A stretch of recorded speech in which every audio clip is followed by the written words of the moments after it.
Papasaknoli tayo sa panahon ng Kwaresma at isa pong gawain ng Kwaresma ay ang pagpipinitensya o pag-aayuno. Kasama po nito ay ang kawang gawa at ang panalangin.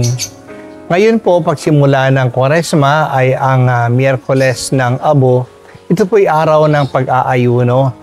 At sana ang pag-aayuno natin ay makatulong din sa ating kapwa. Ang masisave natin sa ating pagbabawas ng pagkain ay ibigay po natin sa mga taong malnourished at hindi nakakakain. Kaya mayroon po tayong fast to feed program na yan po ay nagfa-fasting tayo para po makatulong sa mga taong nangangailangan. At habang nagfa-fasting tayo, tayo mismo ay nakikinabang spiritually.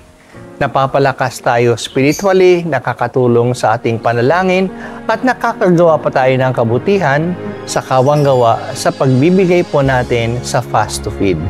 Kaya maging generous po tayo ngayong Kwaresma, generous tayo sa ating penitensya para sa ating spiritual growth, at maging generous din tayo sa ating kapwang nangangailangan sa pagpakain sa kanila.